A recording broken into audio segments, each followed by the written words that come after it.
नमस्कार दोस्तों, स्वागत है आप सभी का मेरे YouTube चैनल स्टडी विद खुशबू पर। दोस्तों आज का वीडियो आप लोगों के लिए काफ़ी इंपॉर्टेंट रहने वाला है। दोस्तों एसएससी जीडी एग्ज़ाम का 5 मार्च का पहला शिफ्ट का एग्ज़ाम हो चुका है। दोस्तों जिन लोगों ने एग्ज़ाम दे दिया है वो लोग मिला लीजिए कि उन लोगों ने कितने प्रश्न सही बनाए हैं, और जिन लोगों ने एग्ज़ाम नहीं दिया है उसके लिए वीडियो काफ़ी इंपॉर्टेंट रहने वाला है, क्योंकि हर शिफ्ट में क्वेश्चन रिपीट हो रहे हैं।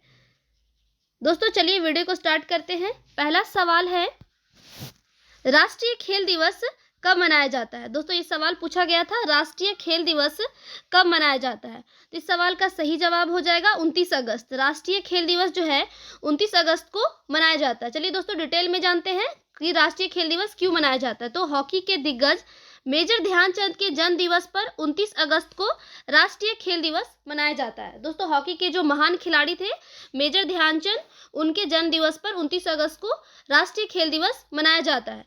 दोस्तों मेजर ध्यानचंद को हॉकी का जादूगर भी कहा जाता था। मेजर ध्यानचंद जो है वो भारत के हॉकी खिलाड़ी थे जिन्होंने 1928, 1932 और 1936 में भारत के लिए ओलंपिक में स्वर्ण पदक जीते थे। इसलिए दोस्तों इनके जन्म दिवस पर 29 अगस्त को राष्ट्रीय खेल दिवस के रूप में मनाया जाता है। अगला सवाल है, प्रसिद्ध संगीतकार शंकूर खान किस वाद्य यंत्र से संबंधित है। दोस्तों सवाल है, प्रसिद्ध संगीतकार शंकूर खान किस वाद्य यंत्र से संबंधित है। सही जवाब है सारंगी। संगीतकार शंकूर खान का संबंध सारंगी से था। दोस्तों उस्ताद शंकूर खान जो है 1905 से 1975 शताब्दी के उत्कृष्ट सारंगी वादकों में से एक थे। अगला सवाल है, दीपक कुमार किस खेल से संबंधित है। दोस्तों ये सवाल पूछा गया था, दीपक कुमार किस खेल से संबंधित है। तो इसका आंसर हो जाएगा शूटिंग। दीपक कुमार का संबंध शूटिंग से है। अगला सवाल पूछा गया था दोस्तों, शेफाली वर्मा किस खेल से संबंधित है। तो दोस्तों शेफाली वर्मा जो है वो एक क्रिकेटर थी। शेफाली वर्मा का किस खेल से संबंध है, तो क्रिकेट से है। ये सवाल भी पूछा गया था। अगला सवाल पूछा जो गया था वो है, अनुच्छेद 39A किससे संबंधित है। दोस्तों सवाल पूछा गया था अनुच्छेद 39A का संबंध किससे है। तो इसका सही जवाब हो जाएगा कानूनी सहायता से। अनुच्छेद 39A का संबंध है कानूनी सहायता से। चलिए दोस्तों डिटेल में जानते हैं। भारतीय संविधान का अनुच्छेद 39A समान न्याय और निःशुल्क कानूनी सहायता राज्य के नीति निर्देशक सिद्धांतों से संबंधित है। दोस्तों भारतीय संविधान के भाग 4 में अनुच्छेद 36 से 51 तक राज्य के नीति निर्देशक सिद्धांतों का उल्लेख है। डीपीएसपी के विचार को 1937 के आयरिश संविधान से भारतीय संविधान के निर्माताओं द्वारा लिया गया था। दोस्तों ये जो नीति निर्देशक तत्व सिद्धांत जो है वो आयरलैंड के संविधान से 1937 ईस्वी में लिया गया था।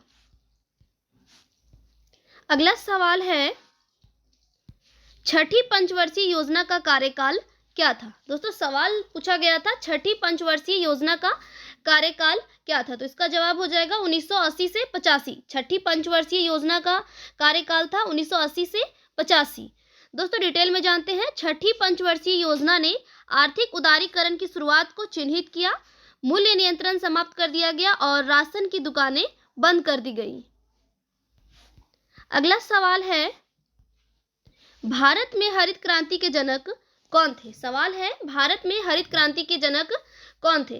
तो दोस्तों भारत में जो हरित क्रांति के जनक थे वो थे एमएस स्वामीनाथन। भारत में हरित क्रांति के जनक थे एमएस स्वामीनाथन। और ये जो हरित क्रांति के जनक है वो है नॉर्मन बोरलॉग। हरित क्रांति का जनक है नॉर्मन बोरलॉग। लेकिन भारत में हरित क्रांति लाने का श्रेय सी सुब्रमण्यम को जाता है। एमएस स्वामीनाथन एक जाने माने वनस्पति विज्ञानी थे जिन्होंने हरित क्रांति लाने के लिए सी सुब्रमण्यम के साथ काम किया था।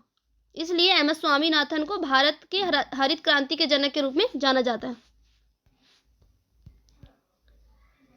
अगला सवाल है, डीजीसीए 2023 के हेड कौन है। सवाल पूछा गया था दोस्तों करंट अफेयर से, डीजीसीए 2023 के हेड कौन है। तो इसका जवाब हो जाएगा विक्रम देवदत्त। डीजीसीए 2023 के हेड है विक्रम देवदत्त।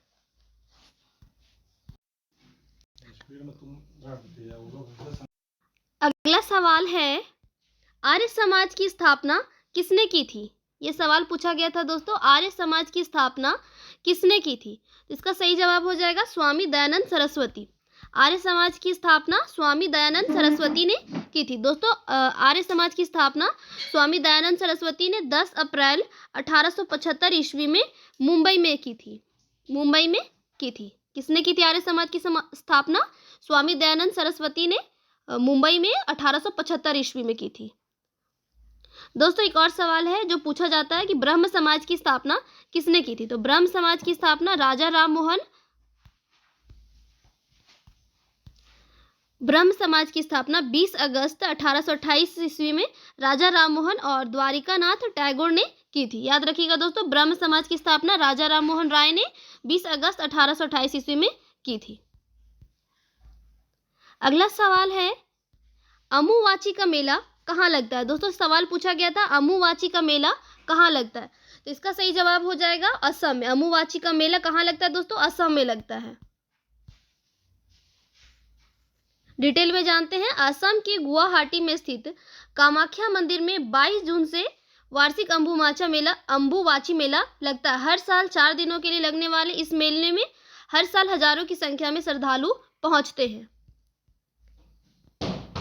अगला सवाल है, क्रिकेट में व्हाइट बॉल क्या है? दोस्तों ये सवाल पूछा गया था, क्रिकेट में व्हाइट बॉल क्या है? तो इसका आंसर हो जाएगा व्हाइट बॉल उसे कहा जाता है जब बल्लेबाज सामान्य स्ट्रोक खेलते हुए गेंद तक पहुंचने में असमर्थ होता है। दोस्तों ये सभी सवाल सामान्य ज्ञान से पूछा गया था आज के एग्जाम में, आज के पहले शिफ्ट में पूछा गया था। एसएससी जीडी का जो 5 मार्च को एग्जाम हुआ, आज जो हुआ पहले शिफ्ट में, उसमें ये सभी प्रश्न पूछे गए थे।